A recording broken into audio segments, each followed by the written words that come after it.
سورہ فرقان آیت نمبر 1۔ اعوذ باللہ من الشیطان الرجیم، بسم اللہ الرحمن الرحیم۔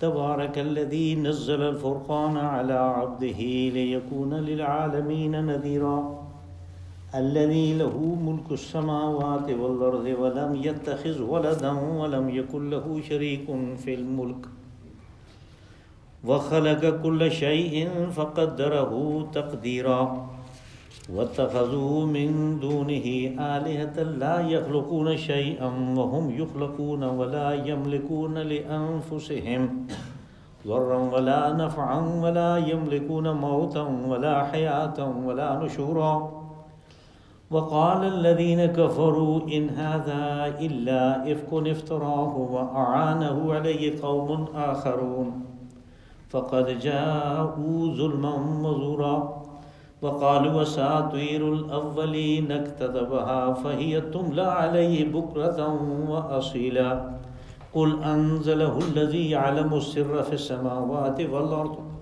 إنه كان غفورا رحيما۔ صدق اللہ العظیم۔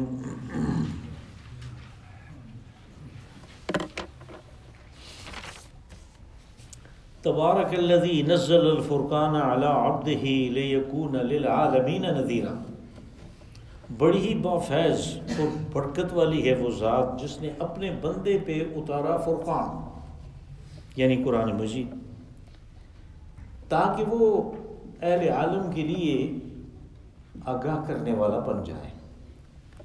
الذی لہ ملک السماوات والارض، اور یہ بابرکت ہستی وہ ہے کہ جس کی بادشاہی ہے آسمانوں اور زمین میں۔ وَلَمْ يَتَّخِذْ وَلَدًا وَلَمْ يَكُنْ لَهُ شَرِيكٌ فِي الْمُلْكِ، اس نے کوئی اپنی اولاد نہیں بنائی، بیٹا بیٹی کچھ نہیں بنایا، اور نہ ہی اس بادشاہی میں کوئی اس کا شریک ہے۔ وَخَلَقَ كُلَّ شَيْءٍ فَقَدَّرَهُ تَقْدِيرًا، اور اس نے ہر چیز کو پیدا کیا اور اس کا ایک اندازہ مقرر کیا۔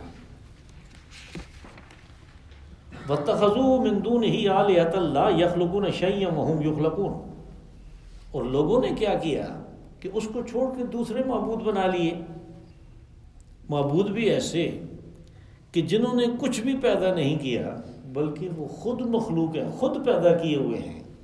وَلَا يَمْلِكُونَ لِأَنفُسِهِمْ ضَرًّا وَلَا نَفْعًا وَلَا يَمْلِكُونَ مَوْتًا وَلَا حَيَاةً وَلَا نُشُورًا، اور یہ معبود ایسے ہیں کہ جن کے قبضہ قدرت میں نہ کوئی نفع ہے نہ کوئی نقصان ہے، اور نہ ہی ان کی کوئی قدرت ہے کسی موت کے اوپر یا اپنی موت کے اوپر یا اپنی زندگی کے اوپر، اور نہ ہی دوبارہ اٹھنے کے، دوبارہ جو زندگی ہوگی اس کے اوپر۔ وَقَالَ الَّذِينَ كَفَرُوا إِنْ هَذَا إِلَّا إِفْكٌ افْتَرَاهُ وَأَعَانَهُ عَلَيْهِ قَوْمٌ آخَرُونَ، اور پھر کفار یہ کہنے لگے کہ یہ تو ایک گڑھا ہوا جھوٹ ہے جس میں دوسرے لوگ جو ہیں وہ بھی ان کی مدد کر رہے ہیں۔ فقط جاءوا ظلما وزورا، اور یوں کہہ کہ انہوں نے شرک اور جھوٹ کا ارتکاب کیا۔ وقالوا اساطیر الاولین اکتتبها فہی تملی علیہ بکرۃ واصیلا، اور کہنے لگے کہ یہ تو پرانے لوگوں کے قصے کہانیاں ہیں جو اس کو لکھوا کے سمجھا دی جاتی ہیں، اور صبح و شام کوئی پڑھانے والا ان کو پڑھاتا ہے۔ قل انزلہ الذی یعلم السر فی السماوات والارض، آپ انہیں بتائیں کہ اس نے کو تو اس اللہ نے اتارا ہے کہ جس کے پاس زمین و آسمان کے سارے بھید ہیں، وہ سب جانتا ہے۔ انہ کان غفورا رحیما، بے شک وہ بڑا بخشنے والا مہربان ہے۔ یہ سورہ فرقان ہے، اور یہاں سے یہ مکی صورت ہے، اور یہاں سے صورتوں کا ایک اور گروپ شروع ہوتا ہے جس میں 8 صورتیں ہیں جو کہ مکی ہیں، اور 9ویں صورت احزاب جا کے مدنی صورت آئے گی۔ اب یہ طاق ہو گیا، سارے جوڑا جوڑا ہیں، سورۃ احزاب کا اس میں جوڑا نہیں ہے، اس لیے کہ وہ سورہ نور جو ہم نے پچھلے درس میں ختم کی اس کا تکملہ ہے، اور اس میں بار بار میں نے وضاحت کی کہ یہ احکامات اندر پردے کے جو ہیں یہ گھر کے اندر کے ہیں، سورہ احزاب میں بعد میں آئیں گے، اور اس میں اور بھی احکامات ہیں جو سورہ نور میں آنے والے احکامات کو مکمل کریں گے۔ تو باقی 8 جو ہیں یہ سب جوڑا جوڑا ہیں، اور جوڑے سمیت جا کے یعنی دوسری جو صورت ہوتی ہے جوڑے کی اس سمیت جا کے مفہوم جو ہے وہ مکمل ہوتا ہے۔ اس سارے گروپ میں یہ جو 9 صورتیں ہیں اس میں قرآن حکیم اور رسول اللہ صلی اللہ علیہ وسلم کی رسالت، یعنی قرآن حکیم اللہ کی کتاب ہے اور محمد صلی اللہ علیہ وسلم اللہ کے رسول ہیں، اس چیز کے اوپر اعتراض تھا۔ ان دونوں کے اوپر کفار مکہ جو ہیں وہ طرح طرح کے اعتراض کرتے تھے۔ یہاں پہ اس سورہ مبارکہ میں ان اعتراضوں کا جواب ہے، اور بڑا آپ دیکھیں گے بڑا مثبت قسم کا جواب ہے۔ اس کی جو پہلی آیت ہے وہ تمہید ہے، ہاں کہ تبارک الذی نزل الفرقان علی عبدہ، کہ بڑی بابرکت بڑی فیض والی ہے وہ ذات۔ تبارک جو ہے یہ مبالغہ کا صیغہ ہے جو کہ برکت سے ہے، اور برکت میں فیض اور بخشنا وغیرہ یہ ساری چیزیں شامل ہو جاتی ہیں۔ تو کہا کہ یہ تمہارا جو اعتراض ہے قرآن پاک پہ بارے میں یہ اس لحاظ سے غلط ہے کہ یہ جس ہستی نے اتارا ہے اور اتنا اچھا کلام اور اتنی اچھی چیز کہ جو رہنمائی کرتا ہے اس جنت کی طرف، اللہ کی رضا کی طرف، اور مفت میں دیا جا رہا ہے، یہ اس ہستی کی طرف سے آیا جو بڑی بافیض ہے، بڑی بابرکت ہے۔ اب یہ ان انسانوں کے سمجھنے کی بات ہے جن کے پاس یہ کتاب آئی ہے کہ جب وہ کہتا ہے کہ میں بہت بافیض ہوں تو اس نے کیا فیض کیا۔ یعنی آدمی کی اکثر و بیشتر یہ ہے کہ اس کی نگاہ جو اس کے سامنے منفی واقعات آتے ہیں ان کے اوپر ہوتی ہے، جیسے آج کل مہنگائی کے علاوہ کچھ ہے ہی نہیں ہے، لیکن اس مہنگائی کے اس دور میں اللہ نے ہمیں چلنے پھرنے کی صلاحیت دی، اس نے سمجھنے کی صلاحیت دی، دیکھنے سننے کی طاقت دی، اور اللہ حاصل قیاس، اور اس نے ہمارے وجود کے اندر اور باہر اتنا کچھ عطا کیا کہ ہم تو اس کا شکر ادا نہیں کر سکتے، لیکن ہماری نگاہ صرف منفی کے اوپر ہوتی ہے۔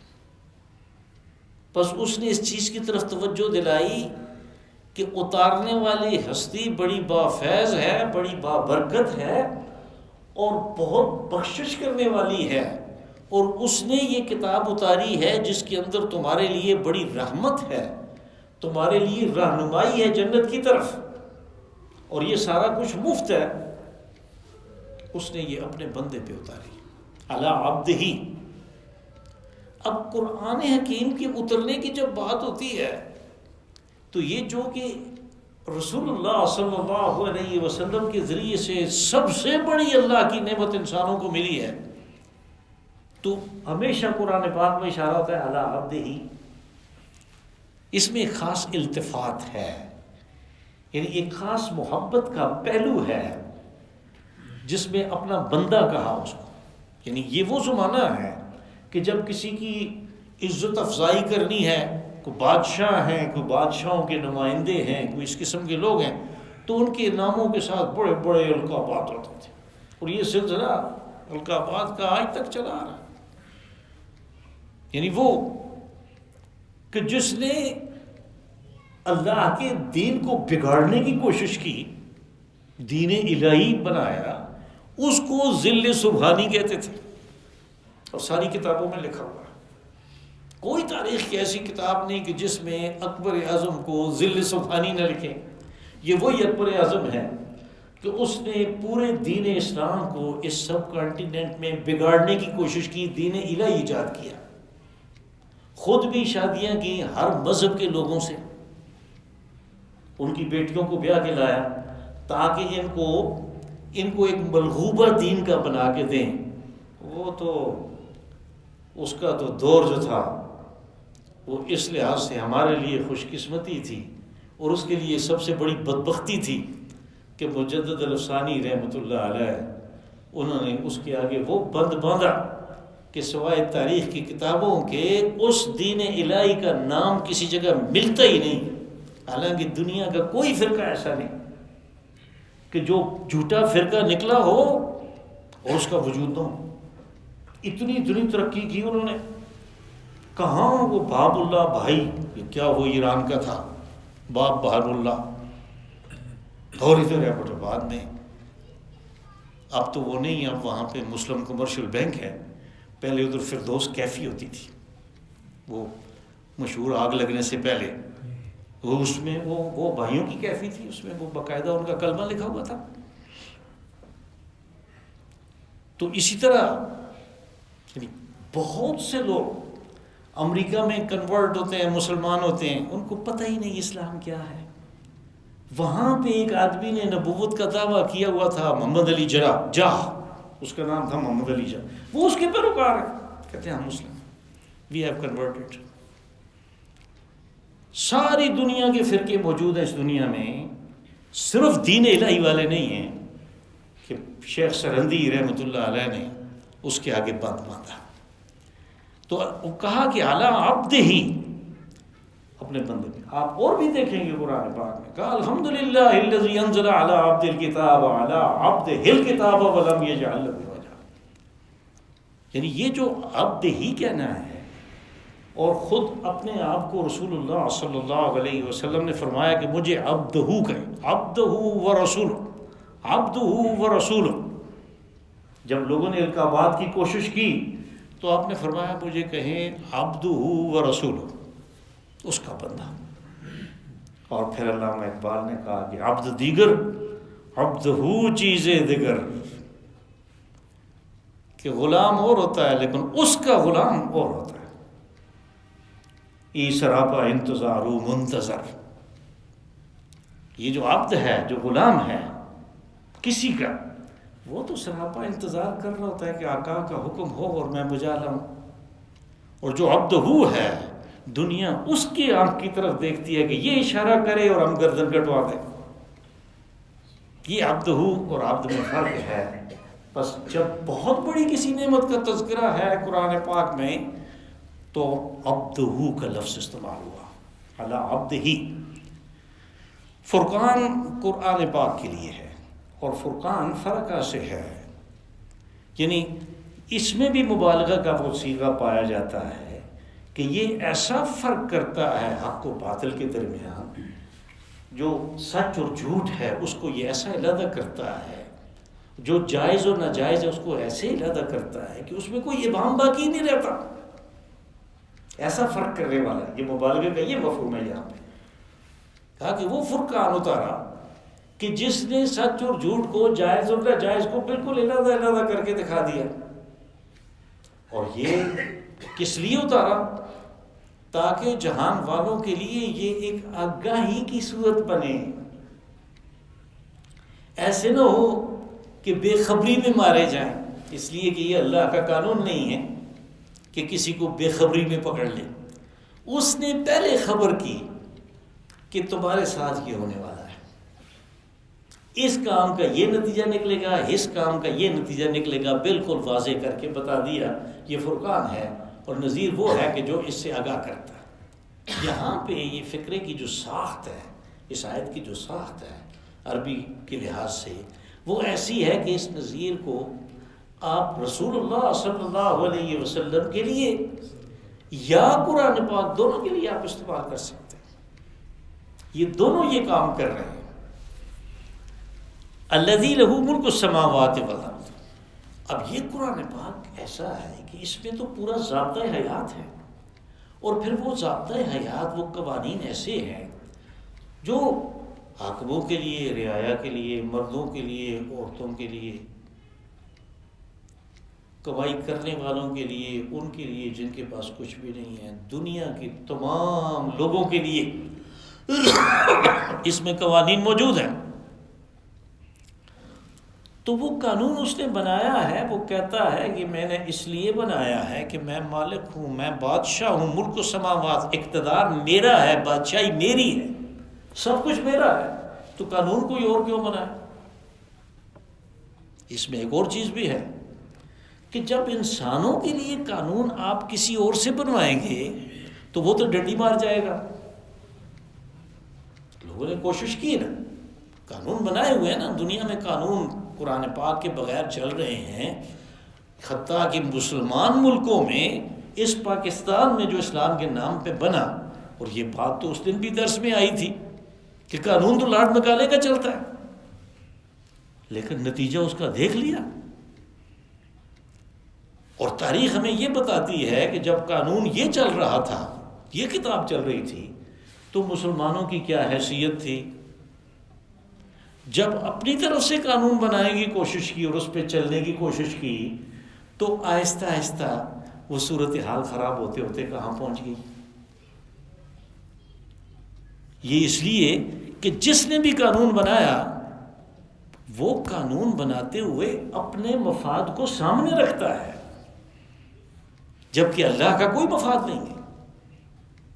اس نے کہا کہ الخلق عیال اللہ، ساری کی ساری مخلوق میرا کنبہ ہے۔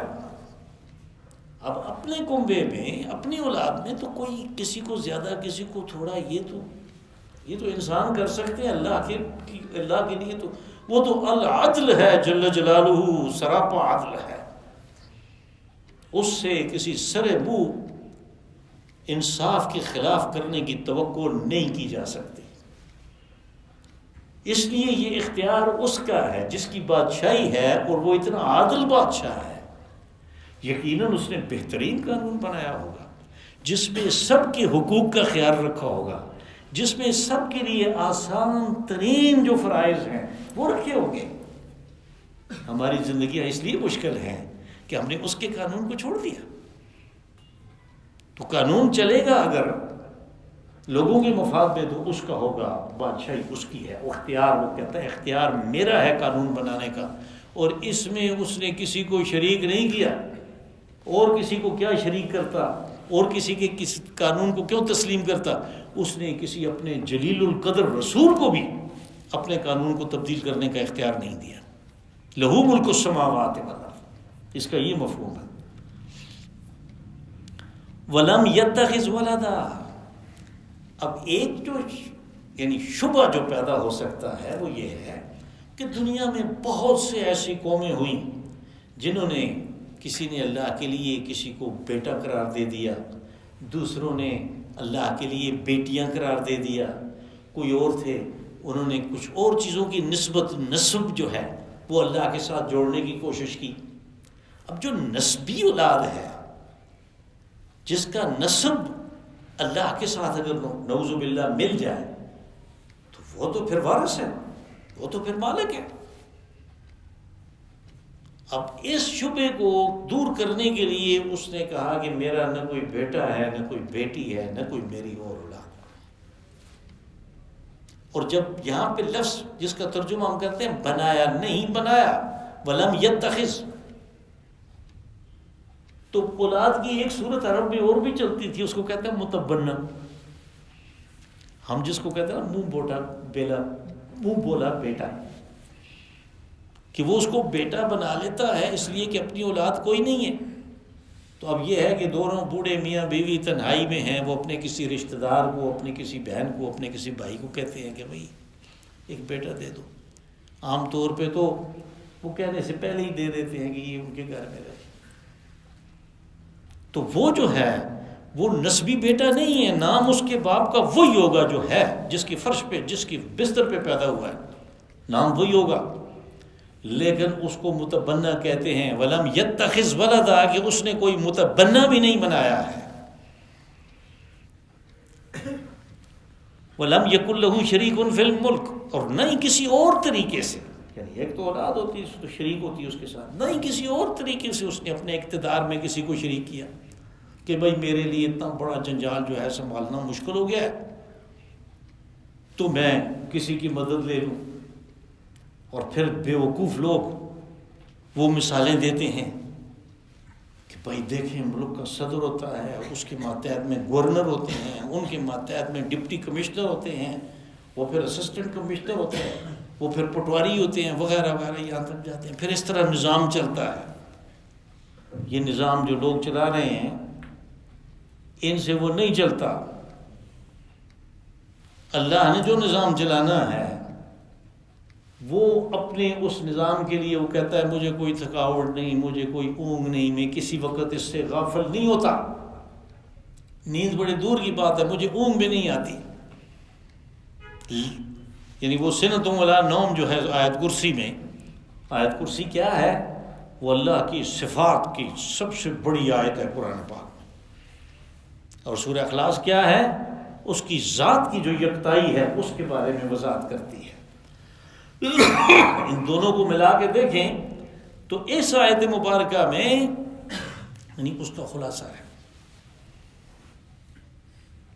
کہ وہ خود بادشاہ ہے، اقتدار سارا اس کا ہے پوری کائنات میں، سماوات والارض کائنات ہے، اور اس کے ہاں کوئی بیٹا بیٹی متبنہ کچھ بھی نہیں ہے، اور بادشاہت میں اس نے خود بھی کسی کو شریک نہیں کیا ہے. ہر چیز کو اس نے پیدا کیا، خلق کل شیء فقدرہ تقدیرا، اور اس کا اندازہ مقرر کیا. اب یہ اندازہ یہ ہے کہ اس نے دوسری جگہ کہا، سورہ حجر میں ہے غالباً، کہ وَإِن مِّن شَيْءٍ إِلَّا عِندَنَا خَزَائِنُهُ وَمَا نُنَزِّلُهُ إِلَّا بِقَدَرٍ مَّعْلُومٍ، کہ ہمارے پاس تو ہر چیز کے خزانے ہیں لیکن ہم ایک مقرر اندازے کے مطابق اس کو اتارتے ہیں. پھر اس نے جو وظائف، جو فنکشنز مقرر کیے مختلف چیزوں کے، وہ ان کے مطابق چلی جا رہی ہیں قدرہ تقدیرا. اور وہی ہے جو یہ سارے انتظام کرتا ہے، جس نے یہ اتاری ہے یہ چیز، کہ وہ اس اندازے کے مطابق پہنچتی ہے. وَاتَّخَذُوا مِن دُونِهِ آلِهَةً لَا يَخْلُقُونَ شَيْئًا وَهُمْ يُخْلَقُونَ. کہ لوگوں نے کیا کیا کہ اس کو چھوڑ کے دوسروں کو معبود بنا لیا.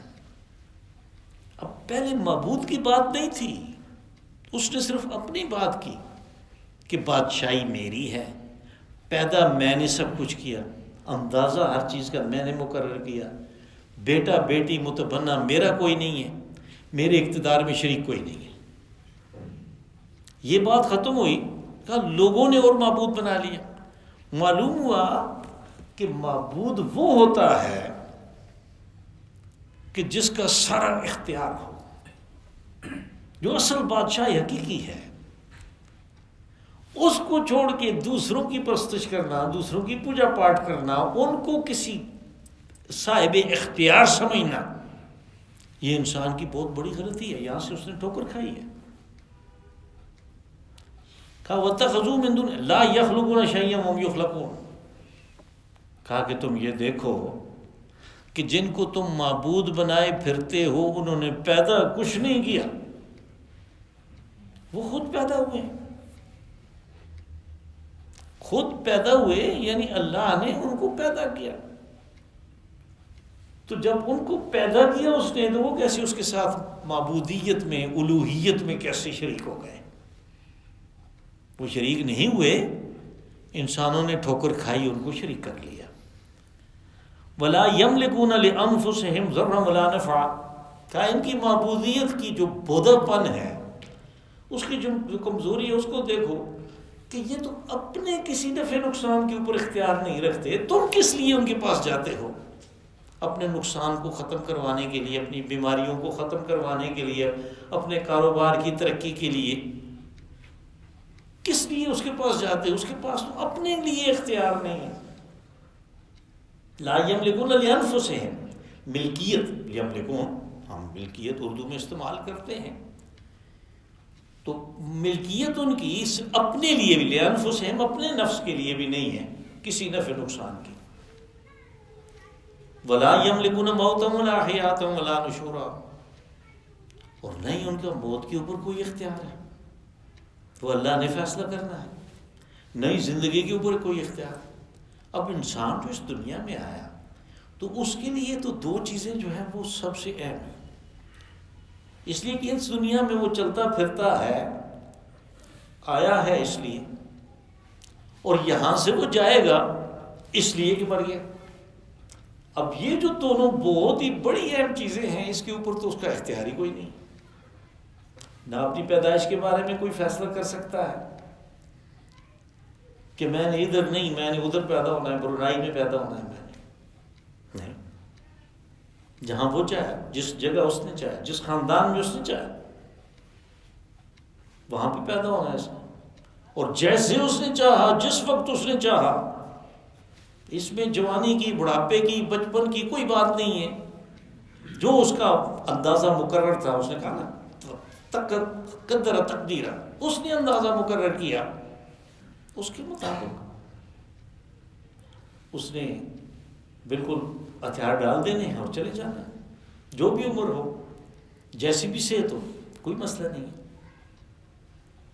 کہا کہ ان کے پاس کوئی اختیار نہیں ہے، نہ کسی کوئی نفع اپنے لیے حاصل کرنے کا، نہ اپنے نقصان سے بچنے کا، اور نہ زندگی کے اوپر اور نہ موت کے اوپر کوئی اختیار ہے۔ ولا نشورا، اور نہیں مرنے کے بعد جو دوبارہ اور زندہ ہونا ہے۔ نشور اور نشوز، زے کے ساتھ یا را کے ساتھ، یہ دونوں ایک ہی مفہوم ہے، اور یہ دونوں قرآن پاک میں استعمال ہیں۔ وقال الذين كفروا ان هذا الا افك افتراه واعانه عليه قوم اخرون، کہ یہ کافر لوگ یہ کہتے ہیں، یہ جنہوں نے کفر کیا ہوا ہے، یہ کہتے ہیں کہ یہ تو گڑھا ہوا جھوٹ ہے۔ افک، جھوٹ کو کہتے ہیں افترا، جس کو گھڑ لیا گیا، جس کو اس نے گھڑا، یعنی محمد صلی اللہ علیہ وسلم نے اپنے پاس سے یہ گھڑ لیا کلام۔ تو پھر جب یہ بات گئی، اب یہ ہے کہ یہ مخالفت کرنے والے دونوں شہروں کے جو رئیس تھے، جو امیر امراء تھے، مترفین تھے، صاحب مال و دولت تھے، وہ تھے، اور وہ اپنے مال و دولت کے اس گھمنڈ کو نبی صلی اللہ علیہ وسلم کو جھٹلانے کے لیے استعمال کرتے تھے کہ یہ کیسے فقرے لوگ ہیں اور یہ کہتے ہیں کہ میں رسول ہوں، اور یہ کلام لے کے آگے ہیں۔ تو پھر چونکہ کلام کے اندر اثر تھا، عوام الناس جب اس کو سنتے تھے تو وہ اس سے متاثر ہوتے تھے، تو ان کو، اور جو رئیس ہیں وہ بھی اس بات کو جانتے تھے کہ یہ کوئی آسان بات نہیں ہے۔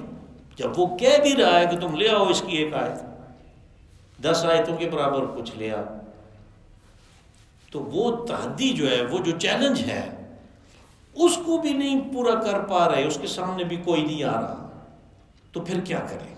تو لوگوں کے دل سے اس کی ہیبت اور اس کی بڑائی جو ہے وہ نکالنے کے لیے کہ یہ اللہ کا کلام ہے، وہ کہتے تھے یہ انہوں نے اپنے پاس سے جھوٹ کر لی۔ اب جب یہ بات کہتے ہیں کہ یہ جھوٹ ہے، یہ اپنے پاس سے گڑا ہے، اور آ کے کہتے ہیں کہ میرے اوپر وحی اتری ہے، تو اس کے اوپر ایک سوال زبردست اٹھتا تھا کہ اس میں تو پچھلی قوموں کے واقعات ہیں، اور انہوں نے تو کسی کے پاس جا کے نہیں پڑھا، ان کی زندگی تو ہمارے سامنے گزری ہے،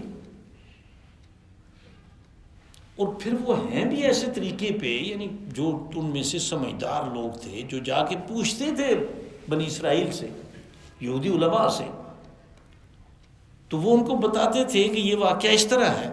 جب وہ قرآن پاک میں دیکھیں تو سامنے نظر آتا تھا کہ قرآن حکیم نے جس طرح بیان کیا وہ درست ہے، انہوں نے کچھ اپنے پاس سے چیزیں اس میں ڈال دی ہیں، کچھ نکال دی ہیں۔ جیسے یوسف علیہ السلام کا واقعہ، جب ہم سورہ یوسف پڑھ رہے تھے تو میں نے مختلف مواقع پہ اسرائیلی روایات جو ہیں ان کا تذکرہ کیا ہے، جو کہ صحیح نہیں ہو سکتی۔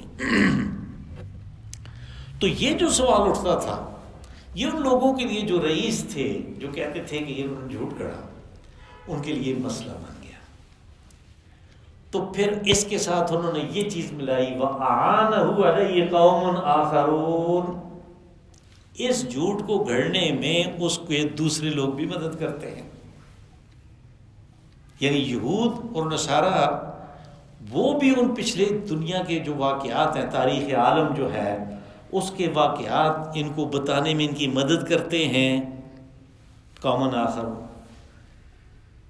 قرآن حکیم نے ان دونوں باتوں کا ایک ہی جواب دیا اور بڑا زبردست دیا، کہا فقد جاءوا ظلما وزورا. جاءوا یہاں پہ یعنی مرتکب ہوئے دو گناہوں کے، ایک ظلم یعنی شرک اور دوسرا زور جھوٹ. آپ کو پتہ ہے زور، قول الزور جھوٹی بات، شہادت الزور جھوٹی گواہی، زور جھوٹ کو کہتے ہیں. تو ایک تو انہوں نے یہ بات کہی کہ اس کو خود گڑا ہے،